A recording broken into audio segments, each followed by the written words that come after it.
लोगन US marine में होता है जो कि इस वक्त इराक में है। वो ये देखता है कि उसका एक साथी दूसरे साथी की मदद करने के दरमियान मारा जाता है और उसे अगले दिन वो एक यंग लड़की की तस्वीर देखता है जहाँ पर वो बंदा मरा होता है। वो उस तस्वीर के बारे में काफी लोगों से पूछता है लेकिन उसका कोई ऑनर नहीं मिलता। तो उसे पता चलता है कि ये तस्वीर उसी मेरे साथी की है जिसकी जंग में डेथ हुई है। लोगन का ताल्लुक कोलोराडो से है जो कि एक अमेरिका का शहर है। ये यहाँ पर अपनी बहन के घर आता है। इसकी बहन यहाँ पर बीमार होती है। ये कुछ दिन रहता है और यहाँ से अब जाने का फैसला करता है और वो ये फैसला करता है कि वो तस्वीर जो उसे जंग के मैदान से मिली थी वो इस लड़की को ढूंढेगा और उसको जाकर अपने साथी की डेथ का बताएगा। वो इस तस्वीर को गौर से देखता है और उसे एक लाइट हाउस नजर आता है उस तस्वीर के अंदर। वो वहाँ पहुंचकर मुख्तलिफ लोगों से इस लड़की के बारे में भी पूछता है लेकिन इसे कोई क्लू नहीं मिलता। और पूछने के दरमियान वो एक डिप्टी शेरिफ के पास भी जाता है जो कि एक लोकल पुलिस होती है। वो उसे ये बताता है कि इस लड़की की शादी पहले मेरे दोस्त के साथ थी। तो वो उसको इसका एड्रेस दे देता है। लोगन उस लड़की के पास जाता है जिसका नाम बेथ है। ये उसके सामने होता है लेकिन इसे बहुत सी मुश्किलात का सामना करना पड़ रहा होता है। वो उसे नहीं बता पाता कि वो यहाँ क्यों आया है। इससे पहले कि लोगन कुछ बोलता बेथ खुद ही अज्यूम कर लेती है कि शायद ये जॉब के सिलसिले में आया है और यहाँ पर बेथ की ग्रैंड मदर उसको हायर कर लेती है। शुरू में तो बेथ को बहुत अजीब लगता है। वो लोगन को बिल्कुल पसंद नहीं करती है लेकिन आहिस्ता आहिस्ता उसको एक्सेप्ट करने लग जाती है। इन चीजों को देखते हुए कि वो काम करने में कितना ज्यादा इंटरेस्टेड है और वो मशीनों को ठीक करने की महारत भी बहुत अच्छे तरीके से जानता है। यहाँ पर लोगन बेथ के बेटे से बहुत घुल मिल जाता है, उसके साथ दोस्ती कर लेता है। बेथ काफी अरसे से अकेली रहती है, खासतौर पे तब से जब से बेथ का ब्रदर की डेथ हो चुकी होती है। बेथ का कोई मेल फ्रेंड नहीं होता। बेथ काफी अरसे के बाद किसी मेल फ्रेंड से दोस्ती करती है जो कि लोगन है। बेथ के पिछले हस्बैंड जो कि शेरिफ डिप्टी है यानी कि पुलिस में होते हैं, उसको लोगन पर शक होता है। वो लोगन से बहुत उखड़ के बात करता है, बहुत सख्त रवैये से बात करता है। इसके अलावा वो अपने बेटे को भी कहता है जिसका नाम बेन है कि लोगन से दूर रहो, उसके करीब अपना वायलिन मत बजाया करो, उसके साथ ज्यादा टाइम मत स्पेंड किया करो। और इसी तरह एक दिन बेन बाहर खेल रहा होता है और जब वो वापस आता है तो उस पर बहुत सा खून लगा होता है। वो जख्मी हुआ होता है गेम के दौरान। बेथ और उसके फॉर्मर हस्बैंड के दरमियान एक आर्गूमेंट होता है, बहुत बहस होती है और ये बहस बढ़ते बढ़ते इस बात पर आ जाती है कि बेथ के फॉर्मर हस्बैंड कहते हैं कि मैं अदालत के पास जाऊंगा और अपने बेटे की फुल कस्टडी ले लूंगा। बेथ बहुत परेशान हो जाती है इस चीज को सुनते हुए और डरने लग जाती है कि कहीं उसका बेटा तो उसे नहीं खो जाएगा और बेथ काफी परेशान रहने लगती है। कुछ वक्त गुजरता है और बेथ के ब्रदर की डेथ एनिवर्सरी होती है। बेथ काफी परेशान होती है उस दिन भी, लेकिन लोगन उसके पास आता है और उसे हौसला देता है कि तुम परेशान मत हो, सब कुछ ठीक हो जाएगा। लोगन और बेथ का रिलेशन अब काफी हद तक पॉजिटिव हो चुका होता है, बहुत आगे बढ़ रहा होता है। लेकिन उसका फॉर्मर हस्बैंड आके कहता है कि तुम उससे दूर रहो, तुम ऐसा नहीं कर सकती। लेकिन बेथ उसके आगे खड़ी हो जाती है और कहती है कि वो उससे अब नहीं डरती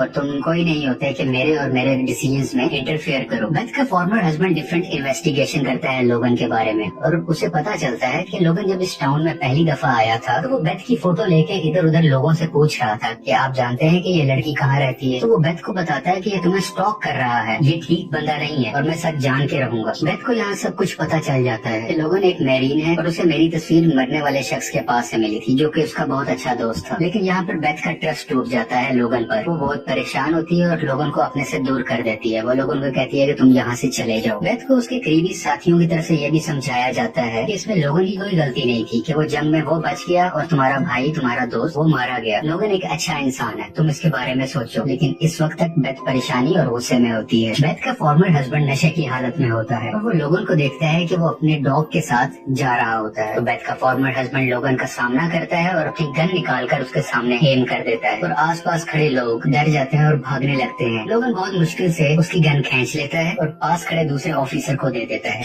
लोगन एक बार फिर से बेथ के घर जाता है और वो उसे बताता है कि तुम्हारा भाई ड्रेक कैसे मरा था। वो सारी डिटेल्स उसे बताता है कि वो एक बहादुर इंसान था। बेथ का फॉर्मर हस्बैंड बेथ से मिलता है और उसे कहता है कि मैं शर्मिंदा हूँ और मैं हमारे रिलेशंस दोबारा से स्टार्ट करना चाहता हूँ, यानी कि हम दोबारा से हस्बैंड वाइफ बन सकते हैं, एक अच्छी फैमिली का स्टार्ट ले सकते हैं। लेकिन बेथ इनकार कर देती है और गुस्से में आकर उसका हस्बैंड फिर से अपने बेटे को अदालत के जरिए ले जाने की धमकी देता है। उसी वक्त लोगन भी आ जाता है। ये सब बातें इनका बेटा सुन लेता है और तेजी से भागता हुआ करीब के ट्री हाउस की तरफ चला जाता है और ये सब भी घबरा के उसके पीछे जाते हैं कि ये एकदम से ऐसे क्यों भागा। ट्री हाउस के रास्ते में एक रस्सी की बनी हुई ब्रिज आती है और वो जब उसके ऊपर होता है तो ये ब्रिज टूट जाती है और बेथ का बेटा और उसका फॉर्मर हस्बैंड दरिया में गिर जाते हैं। इस वक्त तक इनको कुछ नहीं हुआ होता क्योंकि फॉर्मर हस्बैंड ने रस्सी और अपने बेटे को बहुत मुश्किल से पकड़ा होता है। लोगन यहाँ आके इनकी हेल्प करता है और बेथ के बेटे को बचाकर बेथ को हैंड ओवर कर देता है। इसके बाद वो बेथ के फॉर्मर हस्बैंड को बचाने के लिए जा ही रहा होता है कि ट्री हाउस टूट जाता है और बेथ के हस्बैंड पर गिरता है जिसकी वजह से वो मर जाता है और बेथ का हस्बैंड दरिया के पानी में बह जाता है। ये सब अपने घर आ जाते हैं। बेथ